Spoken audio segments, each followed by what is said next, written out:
Sometimes it is referred to as Al-Andalus. That is an Arabic term that applies to that same area. Sometimes Europeans might call it Andalusia, or we might simply use the word Spain. It is though our image now has been just the reverse of that, that history begins, in fact, with white folks somewhere. And it couldn't begin with people of color anywhere. So that was really what moved me. And that is, I think, perhaps a key element in what we might call an African-centric perspective, is that we do not dwell on the slave experience. All people have had that experience, but with African people, that is the primary focus. It is said, I've even been told, there's no point looking toward the past. You don't have a past except for slavery. Of course, that person probably didn't tell anybody else that. We also, well, I mean, that's typical. You know, there's a book, Brother Naeem and I were talking about it earlier, called What They Didn't Teach You in History Class. And they have a whole string of quotes about what prominent scholars have had to say about African history, or lack of. Arnold Toynbee, for example, is supposed to have said of all the 21 major civilizations that have been created, the African race has not played a part in any one. James Henry Breasted, one of the finest Egyptologists of all time, points out that the African has no inkling of civilization. As recently as the 1960s and 70s, Hugh Trevor Roper in England, who I think was one of Van Schroederman's instructors, is quoted as saying, a student asked him once, Professor Roper, why don't we learn the history of black Africa? And he says, because there is no history of black Africa. There is simply none to teach. There's only the history of Europeans in Africa. The rest is darkness, and darkness is not a subject of history. See? He needs to be right there, in the front row. Now, Moorian shows the diffusion of not only black people in Europe, but particularly the diffusion of the Moors. By 1492, Christian pressures on the Moors have become irresistible. Now, the Moors dominate southern Spain for close to 800 years. But eventually, more and more, over a long period of time, the white Spanish Christians begin to put pressure on the Moors, and eventually by 1492, they have the last Moor stronghold surrounded. And that is in a place called Cordova, and is specifically in a place called the Alhambra. But before I get to that concluding chapter on the Moors, let me, if I may, just read a little bit about the level of Moorish civilization and why they're important. Now, I'm quoting here from John G. Jackson. And he says that the Spanish city of Cordova in the 10th century was very much like a modern city. Its streets were well paved, and there were raised sidewalks for pedestrians. At night, one could walk for 10 miles by the light of lamps, flanked by an uninterrupted extent of buildings. This was hundreds of years before there was a paved street in Paris, France, or a street light in London, England. The population of Cordova was over 1 million. There were 200,000 homes, 8,000 public schools, and many colleges and universities. Let me repeat that. There were 200,000 homes, 800 public schools, and many colleges and universities. Cordova possessed 10,000 palaces of the wealthy, besides many royal palaces surrounded by beautiful gardens. There were even 5,000 mills in Cordova at a time when there was not even one in the rest of Europe. There were also 900 public baths, besides a large number of private ones, at a time when the rest of Europe considered bathing as extremely sinful. If you ever go back in a time warp, just skip that. At a time when the rest of Europe considered bathing as extremely sinful and to be avoided as much as possible. Cordova was also graced by a system of over 4,000 public markets. He says the Great Mosque of Cordova, another grand structure, had a scarlet and gold roof with 1,000 columns of marble. It was lit by more than 200 silver chandeliers containing more than 1,000 silver lamps burning perfumed oil. The golden age of the Umayyad dynasty in Spain came during the 10th century. During the reigns of Abd al-Rahman and Hakam II, the Umayyad dynasty established sovereignty over the most substantial portion of the Iberian Peninsula. At the pinnacle of the Umayyad dynasty, this is somebody else now, the figures confirm Jackson. The great city of Cordoba possessed 200,000 residences, 600 mosques, 900 public baths that were patronized by all social classes. Among his many accomplishments, Hakam II added 27 schools for the free instruction of the poor. It should be pointed out that, at least during this period of Islamic Spain, girls as well as boys went to school, and numerous Moorish women became prominent in the literary and artistic field. Other Moorish women were involved in education, law, medicine, and library science.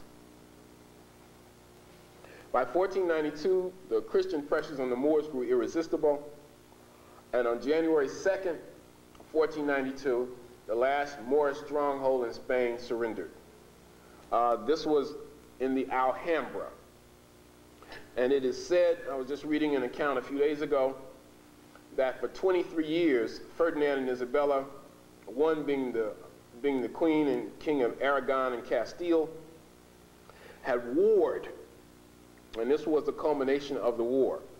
Finally, I think on the morning of January 2nd, 1492, the last Moors surrendered, and they were escorted out of the city.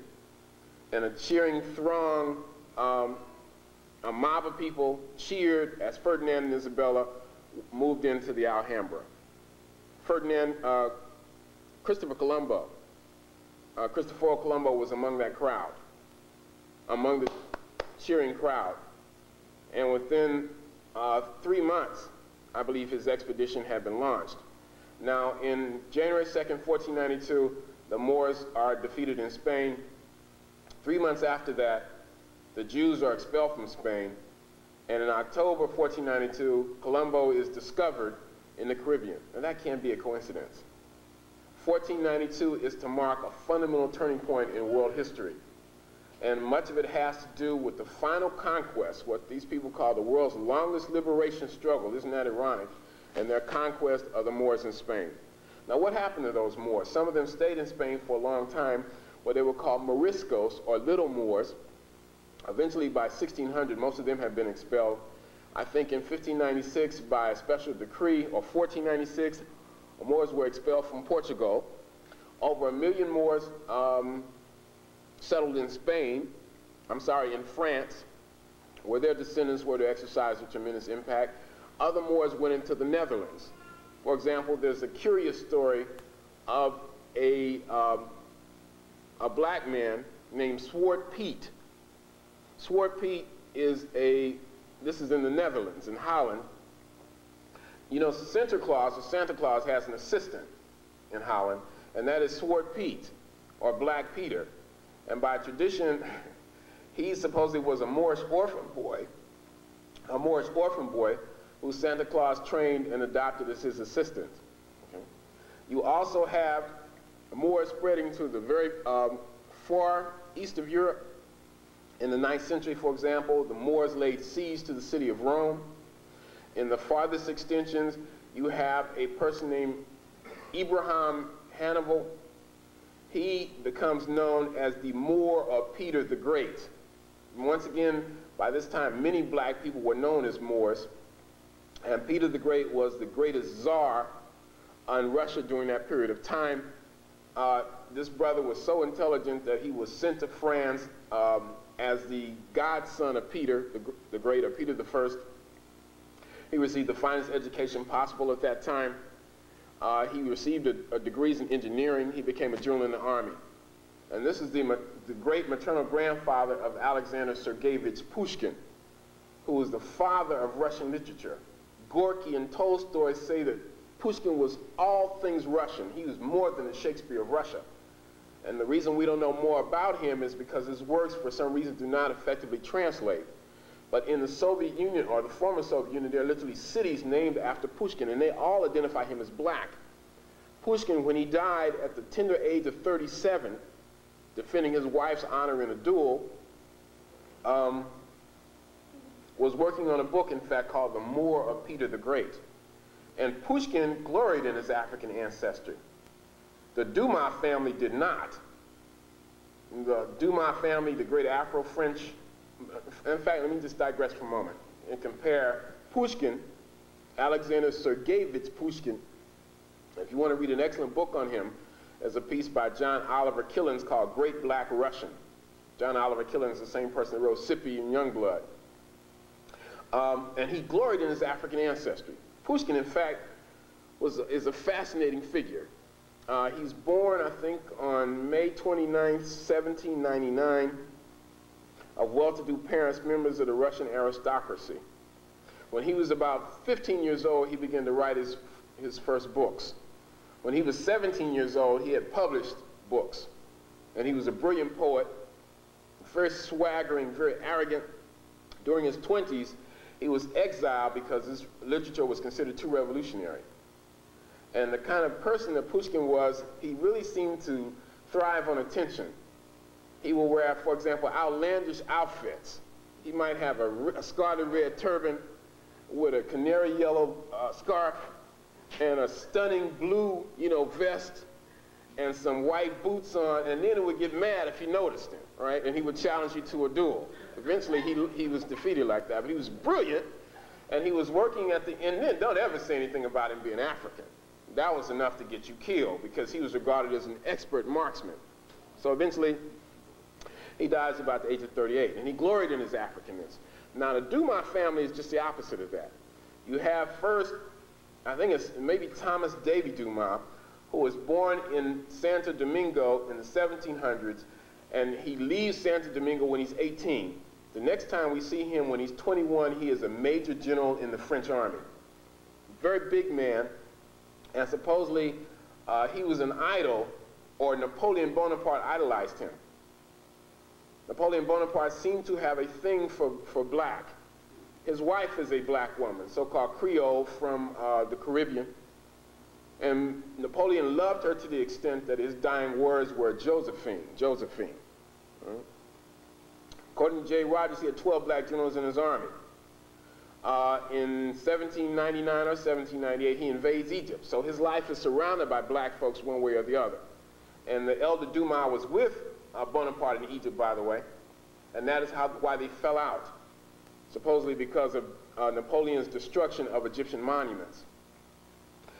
His son, Alexander Dumas Père, is probably the most prolific writer in relatively modern times. He supposedly wrote over 600 pieces. The Man in the Iron Mask, The Count of Monte Cristo, The Black Tulip, The Black Corsican, etc. But he didn't seem to acknowledge very much his African ancestry. He did say one thing that was very interesting. He said a man's mind is elevated by the status of the woman that he keeps company with. That is an interesting point. Van Sertima tells me that Dumas is our first known Egyptologist, that he in fact had written a book on Egyptology. And just as another side note, his son, the third Dumas, became the president of the French Academy of Sciences. That's 3 generations. That's deep. This is when slavery is going on. So you have Pushkin identifying himself as a Moor. You also have many Moors that venture into England. The best book on the subject is a work by David McRitchie called Ancient and Modern Britons. It was originally published in 1884. It was reprinted in 1985. It's subsequently been reprinted once or twice again. McRitchie, who was a Scottish anthropologist, born in 1851, died in 1925, seems to have gone crazy with black people in this book. And I wonder what could have possessed him. He writes about black Australoids, about black Huns. He writes about black Vikings. I don't know if you are aware of that. I don't know if that's a result of the spread of the Moors, but black Vikings. He talks about black people in Ireland. But the key of the book is the movement of Moors into the British Isles in ancient Britain. He talks about the Moorish influence on the music of Britain. By the way, the greatest musicians of that time were Moors, including one known as Zirab, or Z-I-R, I think Y-A-B, who was so bad he was simply called the Blackbird. This brother was, who invented the guitar, according to some people, was so significant as a musician that it is said when he was coming that the kings or governors or mayors of various cities would go meet him on the road. and he was called the Blackbird. McRitchie talks about the influence of Moors physically and culturally throughout the British Isles. For example, he talks about a man known as Kenneth the Niger, or sometimes known as Kenneth the Moor, a black man who was supposedly the head of 3 provinces in Scotland during the 10th century. And he traces their names. For example, his contention is, if you have a name like Moore or Morris or something to that effect in Britain, then you are somehow anciently connected to one of those movements of black folks that went there. He points out that in various islands in the British Isles, even during the 16th century, people still identified folks as having black skin or very dark skin. And this is something that most of us don't know about.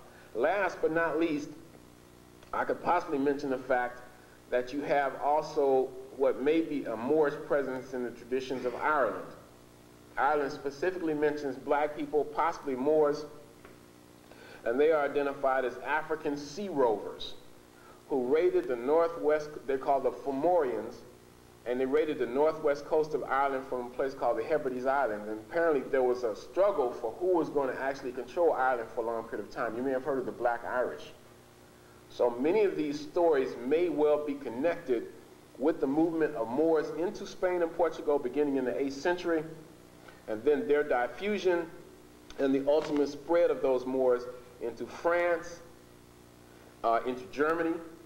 For example, Haydn, I think Joseph Haydn, who is the instructor of Beethoven, is usually referred to as the Moor. And according to J.A. Rogers, even Beethoven himself is sometimes called a blackamoor. You have Moorish people or Moorish families exercising a tremendous influence in the British royal families. For example, we may be able to trace the rise of Charlotte Sophia, who was the grandmother of Victoria, who was the wife of King George when the American Revolution was going on, a black woman, clear and distinct black woman, who the city of Charlotte, North Carolina is named after. So I could go on and on and on. If you have a name like Maurice, or Morehouse, or Morway, or Moretti, or Swartz, or Schwarzkopf, you are probably directly related somehow or another to those original Moors. And if you think I'm kidding with the term Schwarzkopf, when the Persian Gulf War was going on, somebody brought it to my attention. The name Schwarzkopf means black head. And if you look at J. Rogers' book, Nature Knows No Color Line, you can literally see these family crests from medieval Europe, hundreds of them with black heads. And certainly you have 2 named Schwarzkopf with the emblem on the family crest being black, the head of a Moor. Somebody might want to write him a letter and tell him that. Now, that's it for the main part of my lecture. What I want to do now is try to illustrate some of these things in the form of a slide presentation, and we'll go from there. So now we want to turn the lights down, be really informal, and we'll take maybe a half hour and go through this. Is that too dark? I think it might be too dark.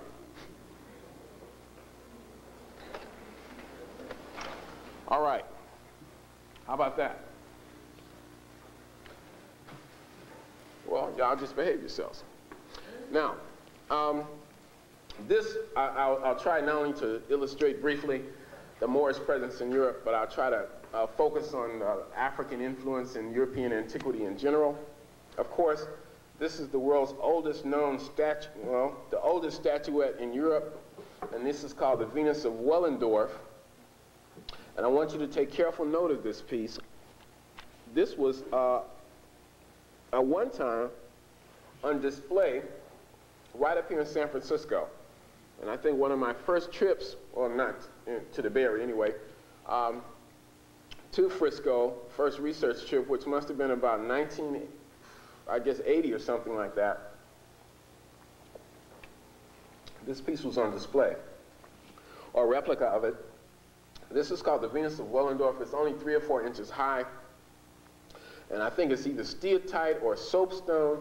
And this is the oldest known identifiable statuette in Europe. It's approximately 30,000 years old. Now, I want you to look at the hairstyle. Some people would regard this as a fertility figure, an ancient goddess. But that would be a modern goddess. right there. This would be a sister from the Andaman Islands. Now, it's my contention, and probably many others as well, this is probably not original. Once again, we're in this thing collectively. A lot of these slides, by the way, I'm going to show you have been sent to me by people like James Brunson, Wayne Chandler, etc. Paris has submitted a number of things to me, or shared a number of things with me, which I'm very grateful for.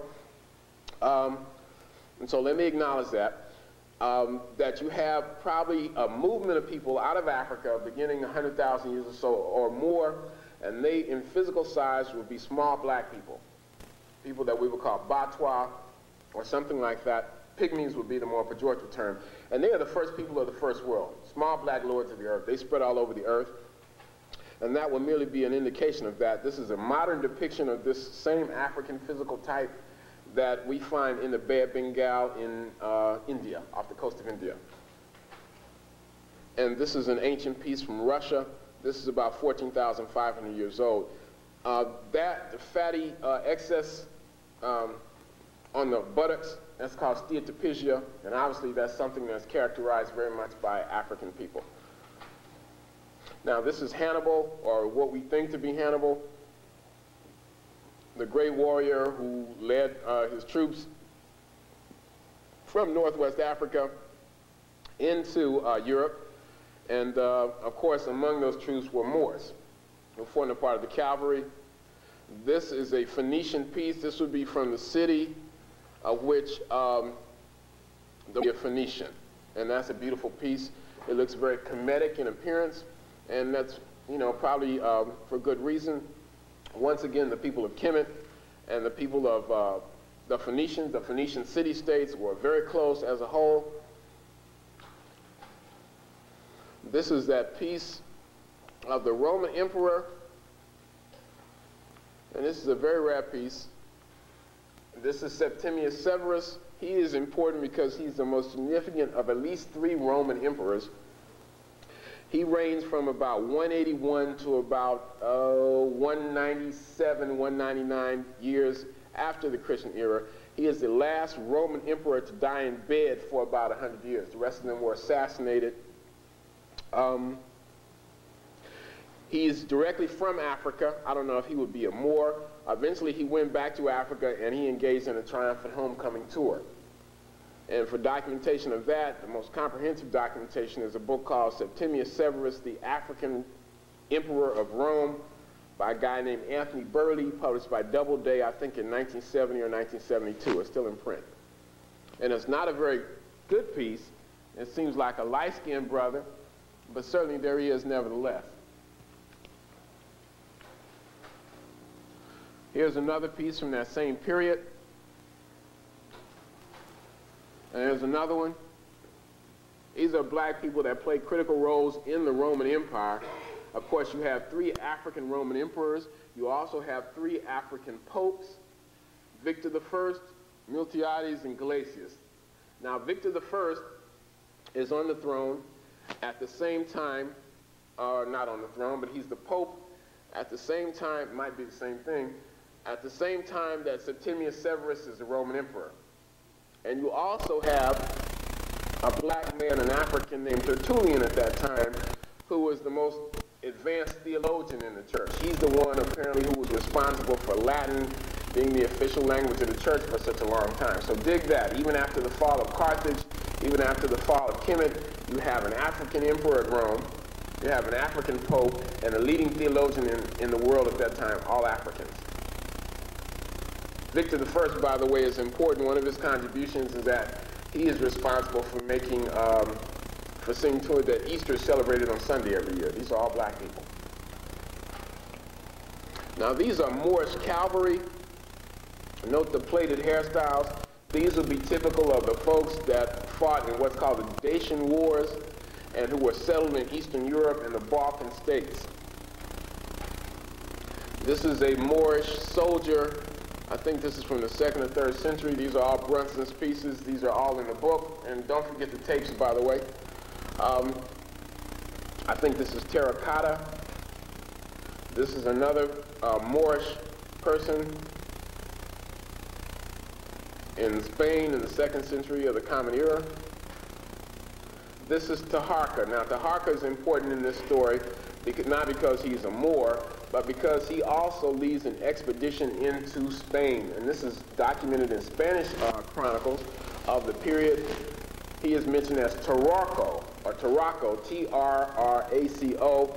And of course, we know him as Taharqa, the greatest king of the 25th dynasty. This is a tough brother, a great builder, a very pious man, under whose reign Kemet was stabilized for quite a long period of time in the 7th century before the Christian era. And here he is again, and here he is again. Now, this is a black Spanish Christian actually going into combat to fight the black Moors as they moved into Spain in the 8th century. And there's a detail. Very regally dressed. It has been argued, and I should have gone into this before I turn the lights down, but let me just summarize it now, that the whole idea of knighthood and chivalry is even non-European. And I would think that's consistent. I just finished reading a book called The Kindness of Strangers, and it's literally about the abandonment of children in medieval Europe. That's not African. And the chivalrous notions that we find associated with Errol Flynn on Saturday afternoons on TV do not seem particularly European to me. The idea of honor and grace, in battle does not seem to be European. Now, some people would argue that this is derived from the legends or the works of a black man known as Antar or Antara, sometimes called Antara the Lion, who was the greatest figure of pre-Islamic South Arabia. He is a knight, he's a poet, and you can do a lot of documentation on Antara. By the way, in terms of Arabia, the first Arabians were black people. And even at the time of Muhammad, Arabia to a large extent, is still relatively black. Muhammad's grandfather, Al-Talib, is the most important man in Arabia, by the way, because he was the Sharif of Mecca. And it was his function, the function of him and his tribe known as the Quraysh, to guard the sacred Kaaba stone or meteorite.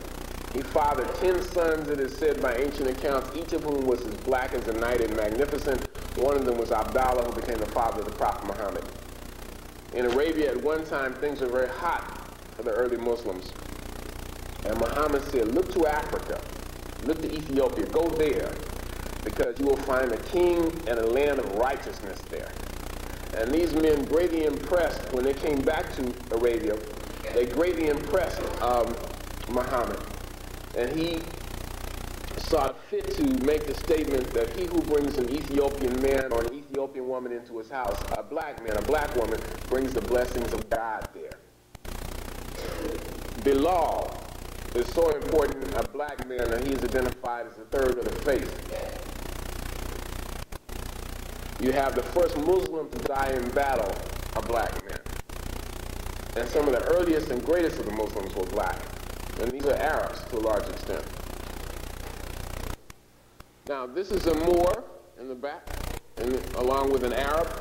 Moor civilization is confusing because while the term Moor means black, Moor civilization is not quite that simple. Once again, the Moors in Africa are called by the Arabs Berbers. In Europe, they're called Moors sometimes, and other times they're called Saracens. And then when it comes to Moor civilization, you have the mixture. You have the blacks and different groups of Moors, by the way, coming in at different times.